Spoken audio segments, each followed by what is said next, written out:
No, I know. I was just thinking about you the other day. Oh, well. Go right ahead. I read it, and then I think there's nothing on it that I need to actually keep. You're keeping the scrapbook, aren't you? No. No. I know. No.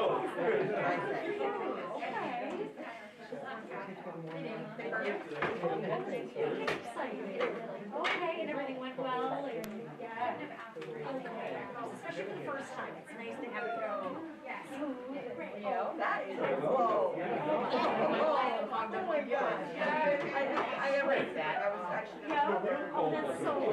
That's a fun experience for all you guys, too. In fact, you know, Your animals do that. because I did follow before I did the Yeah.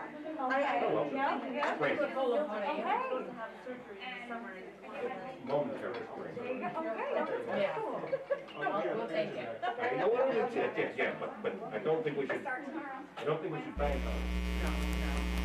How are you?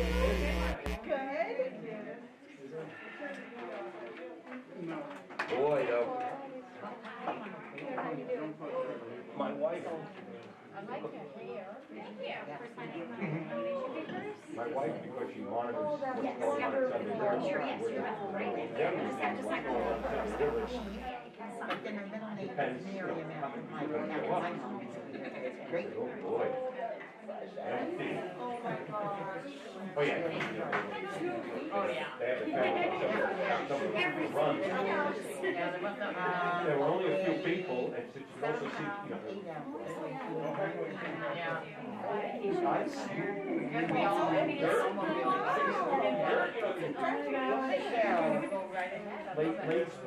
Late spring skiing. Believe me, I go see all. No.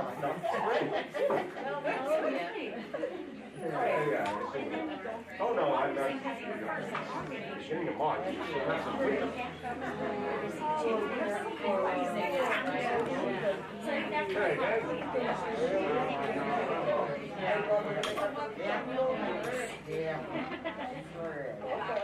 Yeah, exactly. It's good. If you're gonna do it, you might as well have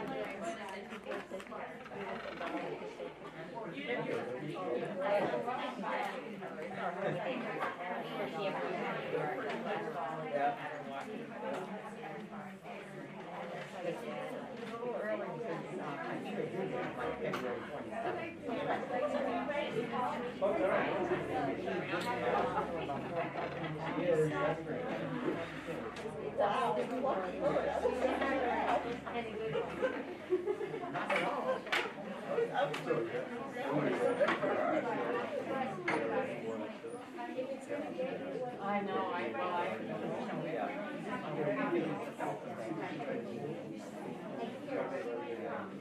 that was right.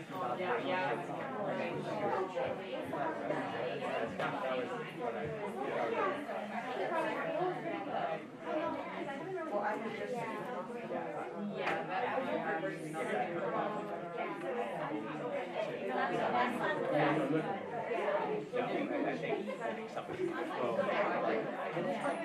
Well, I think you're saying that like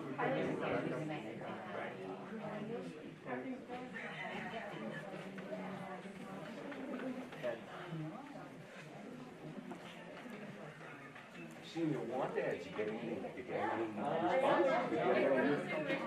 Nobody around. I mean, it is, isn't it? It's not that people don't want it, it's that there's no,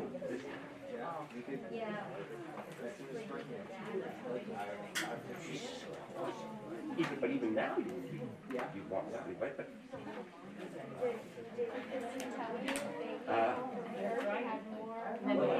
I've just written a column, not everybody reads it, but reminding people who are going off the college, 10 weeks, and they still have some report.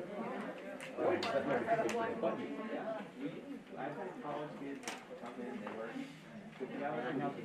Oh, they really made. Of course, well, I was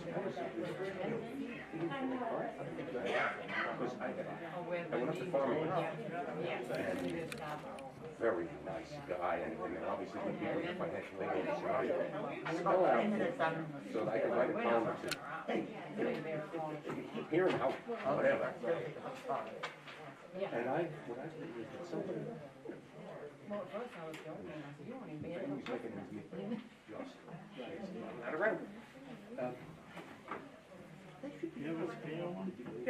I think you will, but yeah, it could be about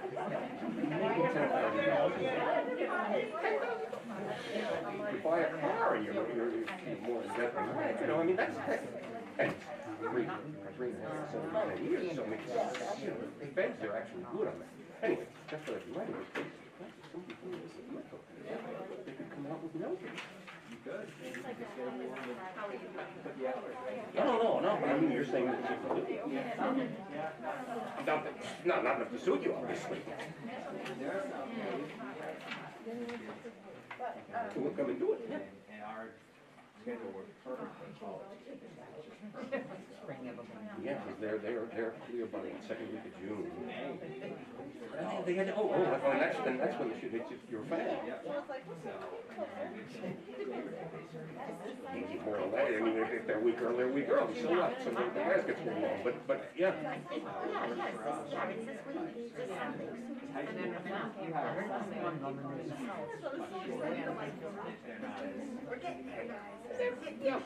No, and then You know, and, you know, just sit there and not. they're not adults.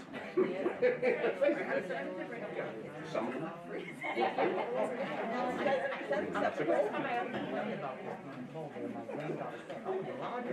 Oh, sorry. I should have known that. Bring something like that, you know, okay, yeah. Pretty. Yeah. He said, oh,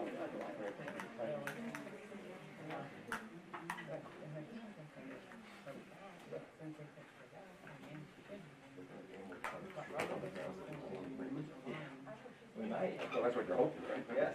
That's good. As long as we're all right. and it's what it's going on. They said, I said, no, just saying.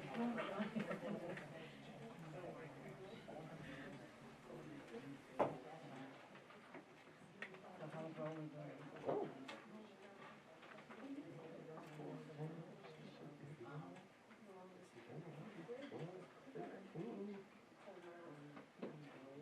Got a quorum.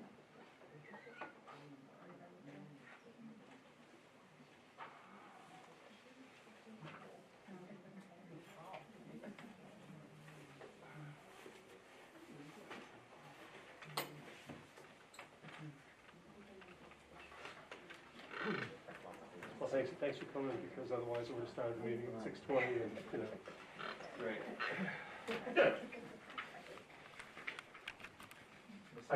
When do I start the stopwatch? When you close the meeting? I know, it's told he's got a record to break. No, okay, yeah, maybe.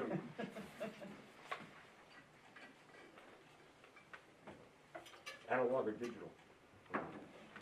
28. David Bartlett. He's the only one missing.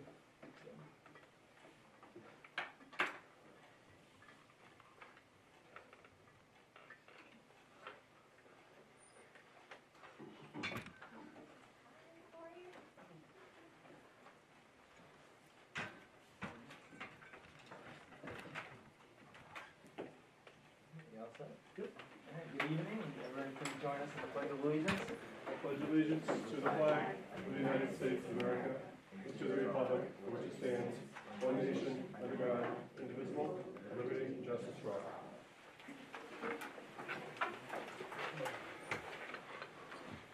See what action the board wishes to take regarding approval of the minutes from the meeting held on February 7th, 2022.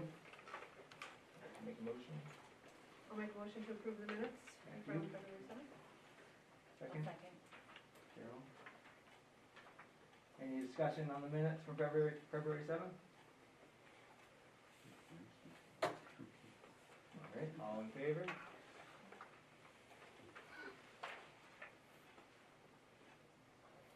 All right, and citizen comments, and I just want to remind everybody that due to the policy we did second reading on last meeting, we are now only accepting in in-person comments, no longer doing Zoom.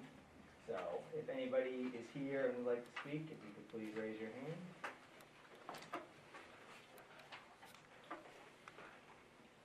Seeing none. Board member comments? I just wanted to speak a little bit about the PTA. So I know each school has a PTA. Telstar has merged their PTA, so high school and middle school have one PTA. And we hosted a bobsledding event on Friday evening. And it was so great. It was wonderful to have the community out there, all the kids, the teachers. It was so amazing. If you have some extra time and you want to join the PTA, I highly recommend it.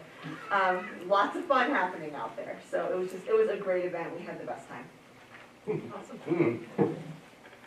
Any other board member comments? Chairman's report. I just wonder, I saw some papers floating around earlier, but just remind everybody, if you are up for re-election, you need to get the papers, get them signed and get them in. Do you know the deadline off the top of your head? March 22nd, I believe it is, to take the papers out, and then they have to get back to me. I think it's the 31st. So you still got a couple weeks, but get on that. Our next meeting is Monday, April 11th, 6:30 here. The Education Committee meets March 24th at the Norway Savings Bank Conference Room at 3:15. Facilities Committee meets Thursday, March 31st at 5 p.m. at the Norway Conference Room. Finance Committee meets this Thursday at 4:15, and the next Region 9 board meeting is Wednesday, April 6th at 6 p.m. And we'll jump right into committee reports. We'll start with Stephanie. Yes, the Education Committee met on February 17th, and in the ongoing effort to create awareness around program opportunities for students, the Education Committee invited Alec Newell, who is the Telstar Alternative Learning Coordinator, to come talk to us about 3 programs in particular. Telstar's School to Work program, the array of Edmentum courses available to Telstar students, and the dual enrollment program with CMCC, which has been on hold for, I think, 2 years during the pandemic, but we look forward to starting it up again next year. Hopefully we'll have Alec come and do a presentation to the full board to help everybody learn about these opportunities for our kids. And our next meeting is the 24th of March. Thank you. And Marcy? I'm going to defer to either Wendy or David because I was not at the last meeting. Just have a couple of policies for tonight. Yeah. And Aaron with the Finance? The Finance and Negotiations Committee met last Thursday and reviewed and signed all outstanding warrants. The FY21 audit report was reviewed and all aspects of it were in order. The process of the FY23 budget review has started and will continue with the committee meeting every Thursday for approximately the next 2 months. The first 5 cost centers were examined and tentatively approved pending a final review once the entire budget is considered. These included Cost Center 3, Vocational Education. Final numbers are not yet available, but the current draft figures indicate that this cost center may be down slightly from FY22. Cost Center 4, Other Instruction, which is athletics and co-curricular. This cost center is currently up due to corrected coaching stipends for FY23 and a change in insurance costs to one individual. Cost Center 5, Student Support, which is library guidance technology. This cost center is down slightly as a result of some staffing changes and the corresponding differences in salaries and benefits. Cost Center 10, Debt Service. The district does not currently have any debt service, so these will remain at 0 for FY23. Cost Center 11, Other. No expenses are associated with this cost center. This will remain at 0 for FY23. For negotiations, the TEA has submitted a request to open negotiations. Dr. Murphy will begin meeting with co-presidents soon, and will be coordinating with Finance Negotiations Committee as the process gets underway. The committee has also started working on FY23 contract considerations for individuals with annual contracts. Recommendations will be forthcoming in April. Grants update. Dr. Murphy provided committee members with a summary of the projects that have been funded using COVID-related grants. A copy of that summary was provided to you in your packet for tonight's meeting. This summary will be posted on the district website, and an informational presentation will be scheduled. And the next meeting will be held this Thursday at 4:15. Thank you. And as Mr. Clinton and Ms. Taylor here tonight? Both of them communicated with me today. Neither one could make it. They're both in Florida. I know. Hard to feel bad about that, isn't it? Probably cold there. Right, right. Separately, I will mention. I don't want to start any rumors here. I will tell you that it was confirmed that the Region 9 budget is going to be down a little bit this year. So that has happened since the Finance Committee meeting, and it looks like they'll be coming in about $7,500, $8,000 less than they were last year, and so that's a positive. They also were commending Mr. Kenny and the Telstar staff. About 75% of the sophomores attended Region 9 last week just to find out a little bit about the programs. And the school, Region 9, will be sending its representatives out to try to enlist students to see if they're interested in signing up for programs for next year. So both of them touched base with me, and it's good to hear from both of them, even if they're in Florida. All right, and I'll pass it back to you for the superintendent. Thanks. report. Since the last meeting, we've had some appointments and resignations. Terry Childs has been appointed as a part-time adult and community education clerk. She's going to be working roughly 12 hours a week, thereabouts. Danielle Thibodeau is our new Ed Tech 3 special ed at CPS. This is filling an existing position. Since the last meeting, we've had some Schedule B appointments. They include at Telstar High School, head baseball, Scott Underhill, assistant baseball, Ryan Kimball, head softball, Scott White, head track coaches, David LeClaire and Catherine Miracle.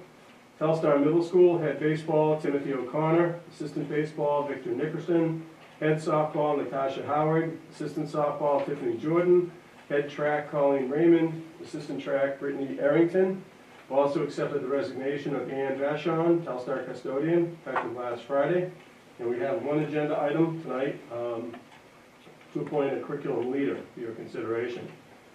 I'm going to skip over the next one for a second, and I'll come back to Mr. Kenny. I'll just quickly go through the other items on my report.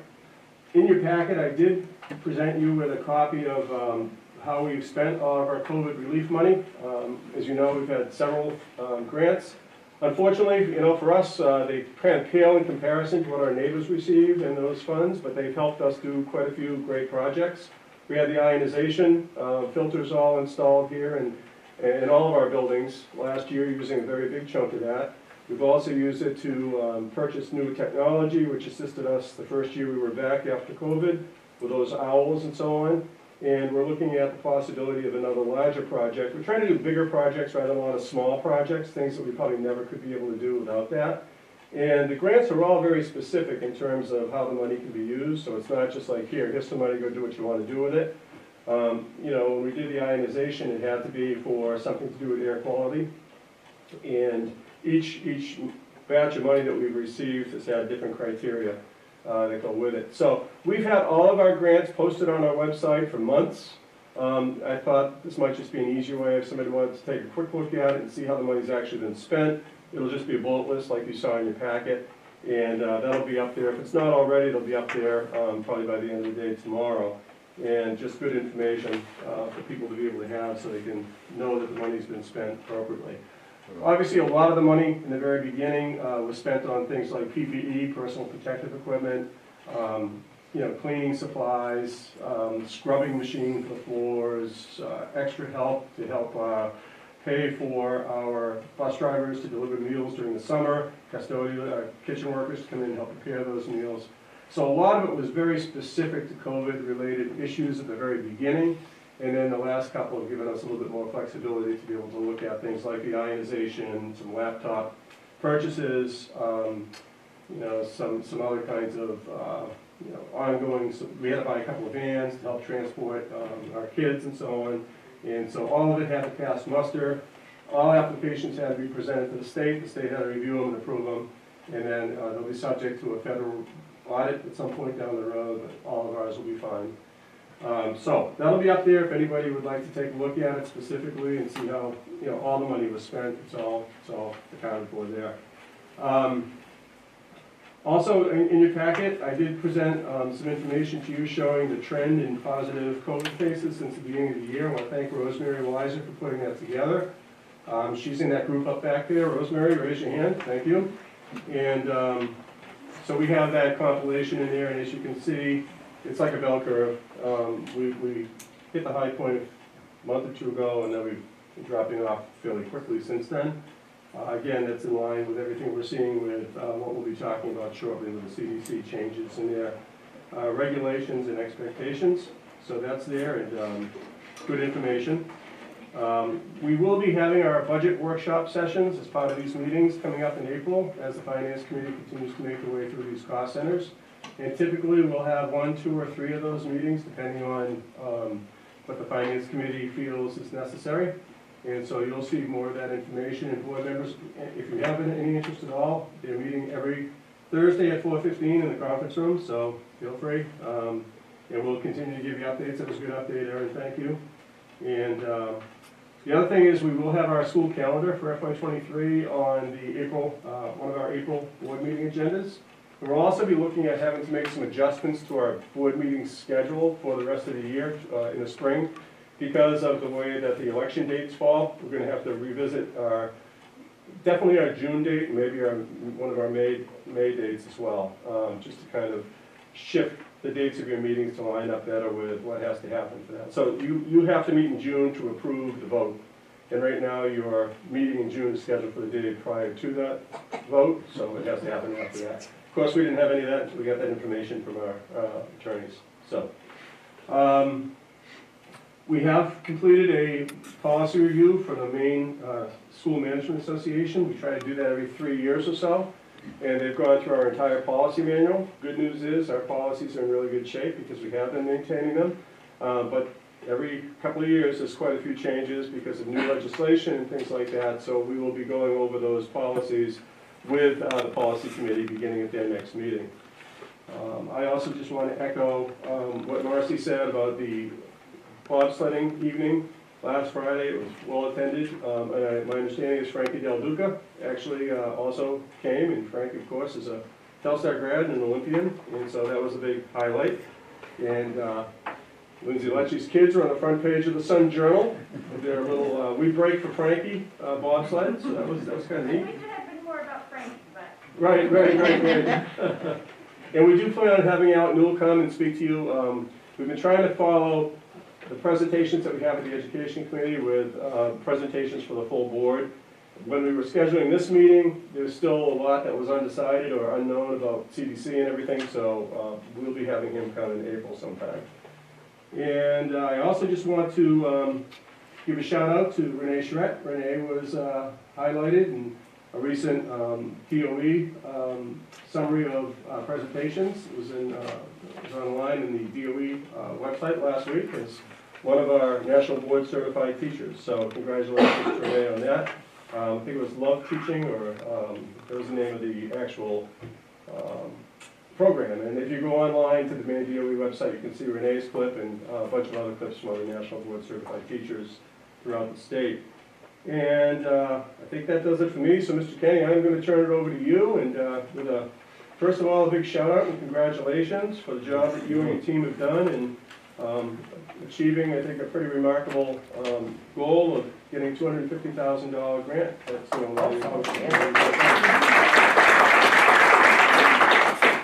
Thank you. We found out on March 1st that we actually did get the REV grant that I talked about previously.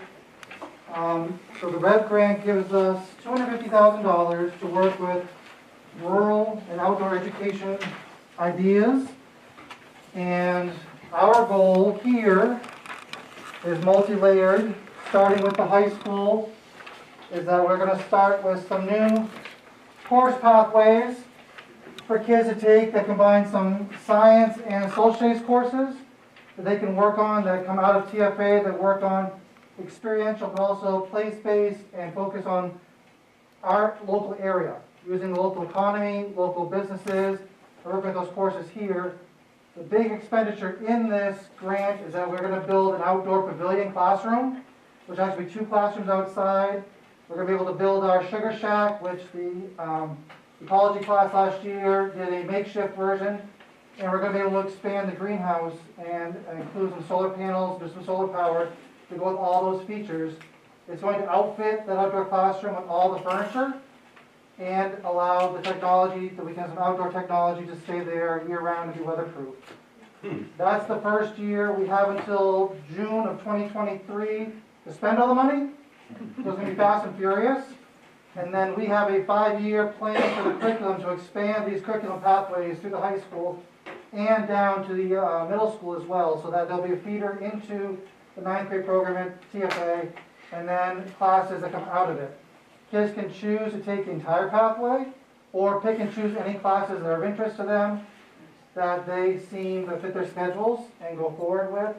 So next year, I think we have 2 classes each semester in the science and social arena to start it all off, and it's going to continue to grow from there. So it pays for summer work to help build these courses, professional development during the year, and any technology and supplies and materials that they need for lab equipment and anything else like that. So that's our goal.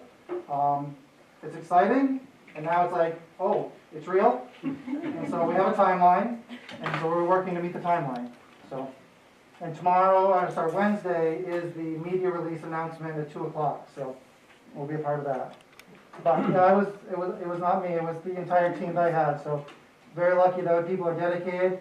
We had to take a class over the summer to be part of this grant application. So we had 6 sessions during the summer to meet, and that part of the class was to write the grant itself, and then we had some revisions to do and submit the budget, and Deb will help me keep it all straight. Thank you for that. But the goal of the grant is that 60% of it had to be spent on students directly. It couldn't just be on resources. So it has to go directly to students through curriculum, through courses, and through experiences, field trips, and things that go with everything they're going to be doing. So it's the grant's the kickoff, and then we'll be able to grow from there, and hopefully we'll be able to make it sustainable through the work that we do in the beginning. So this is just a little quick synopsis of all the things that are going to be coming with it, and we hope to have more to share over the next few years. Thanks, Mark. And if you want more detail, you can read that first email I sent you that has like 35 pages in it. Yeah, right. And then Mark sent the abstract shortly thereafter, so I'll give you a choice. That concludes the superintendent's report. Thank you, Mr. Kenny, and thank the team for us, please. Thank you. And no old or new business adjustments to the agenda. We'll move on to number 3. To see what action the board wishes to take regarding approval of a change in the current masking requirements from universal masking to optional masking effective Wednesday, March 9th as a result of the revisions announced by the Mills administration and the Maine Centers for Disease Control on March 2nd, 2022. Anybody like to make a motion? David? I make a motion that we proceed and move with the requirements to use optional masking and start on Wednesday, March 9th. And second? Wendy? All right, discussion. Just quickly. So, as you know, the board, I know this has been a difficult issue since the beginning of the school year, and it's certainly been that way across the state. I want to just commend our community for the way that it's been handled here. And this board has been pretty consistent in terms of following CDC guidance. And when the CDC guidance changed to optional masking, we wanted to make sure that we brought it back to you, gave you the chance to look at that again. This is happening all across the state, as I'm sure you're following, and certainly it would be my recommendation as well that you continue to follow CDC guidelines and adopt this change that would make masking optional. And I just want to point out that this would pertain not only to students while they're in school, but also on the buses. The CDC actually changed that law, that requirement a couple of weeks ago, the federal CDC. But it doesn't go into effect unless the boards also have that similar discussion. So obviously, if we're going to vote to make masking optional in the schools, having that coincide with what happens on the buses makes sense. And I know that was a question I was asked by some of our bus drivers as well. So, It pertained to all after school and sports and yeah, stuff too. pretty much everything. And the other layers would remain in place, the distance. Yeah, this is the only change to the protocol. We're just continuing to follow CDC guidance, so things like social distancing, if someone's positive and they come back to days 6 through 10, they will have to mask. That's still a requirement. But day to day, this would give people the option of masking or not masking. David? Do I correctly understand that our healthcare personnel in the district are satisfied, are comfortable with this? Yes, yeah, Rosemary is part of the conversation that we had when we had that discussion a couple Thank weeks you. ago. Yep. Carol? So we'll still do the pool testing? Pool testing will still be available, yep. And they're actually saying that that might actually prove to be more beneficial now for families that want to participate in it. So we'll continue to offer that at the present time and see what happens down the road. Maggie? Thanks. I just want to say that I hope that people will continue to mask. I don't want anybody to see this as like we're done, COVID's over. So I just want to go on the record and say that I really want to encourage continued masking for people who want to opt in for that, and that yeah, that we don't fall into some kind of false celebration that COVID is over, and also that as I've said previously, I will follow the recommendation of the CDC. Any further discussion? Yeah, all of my votes so far have been based on guidance and recommendation at the CDC level. Tonight won't be any different. I do feel strongly as a decision-making body for the school district that it's our responsibility to set a standard of consistency around looking toward experts when making difficult decisions in this arena or any other. So, thank you. Thank you. Any further discussion? Seeing none, we'll put it to vote. Who seconded that? Wendy. Last call for discussion. All right, all in favor? Looks like it is unanimous. Thank you. Thank you. And that'll be going into effect on Wednesday. That gives me tomorrow to communicate with all of our families just to make sure. And actually, March 9th is the day that Maine CDC was recommending that the change be implemented as well. So it lines up perfectly. Thank you. All right, number 4. See what action the board wishes to take regarding approval of a first reading of the changes to policy BG, policy process. And the facilities committee has a recommendation. They recommended to pass it. Got it. Just very quickly, this was not a very difficult policy to review. There was a reference to weighted voting. The word weighted was scratched because you don't have weighted voting anymore, and that was the total extent of that change in policy. I move that we accept this massive change. I think Wendy's got that already. I beg your pardon. Yeah. Right. Any questions, discussion on that? All in favor? Thank you. All right, number 5, to see what action the board wishes to take regarding approval of a first reading of the policy JLCD, administration of medication to students, and this is the Narcan policy. And the policy committee has a recommendation for this as well. Again, they recommend to pass it. Thank you. And this policy was actually written by Drummond and Woodsum for another school district that had been experiencing some issues, and we were fortunate to be able to get that policy, review it, and make it ours. And so it lines up with what we had discussed briefly at the last board meeting, and it would give us the availability to have Narcan available in the event that we needed to use it. Better to have it and not need it than need it and not have it. So. David? Yeah, let us not fool ourselves. We do have a drug problem in the area, and I think this is much needed in the school district at this time. And there would be training that goes into this, so people would have to be identified, and Nicole Kenny, Mr. Kenny's wife, has actually offered to help do some training, and Rosemary will be trained, and then we may identify some other people as well. But they have to be trained in order to be able to use it. Any further discussion on the Narcan policy? All in favor?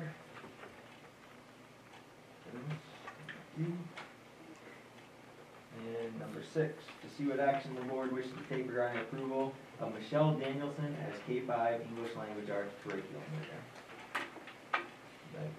I'll make a motion to approve Michelle Danielson as the K-5 English Language Arts curriculum. And second. Wendy, you? And Michelle is a known entity. Michelle has been a curriculum leader for us before, and after Shelley came on board, I believe Shelley met with Michelle, and Michelle has agreed to step up and take on that responsibility. She's already actually started doing some of that work, and will continue probably through some of the work during the summer, I imagine, as well. So it's a $550 stipend, and she'll basically coordinate, you know, the K-5 work for English language arts. Questions or discussion? Maggie? Can we pay her more? No. It's a schedule, you've got a whole bunch of different curriculum leaders across the district, so you could, but you'd have to probably budget it for the future. Yeah. Good question, though. I'm sure that would be well received. Yeah. Further discussion, questions? All in favor? You? And that looks like it. If somebody wants to make a motion to adjourn. I'll make a motion to adjourn. We're gonna get harder from here on out, folks. Yeah, but the precedents are good. Thank you, folks. Have a good night. I'll take that. I'll talk to you Yeah, I'll take that.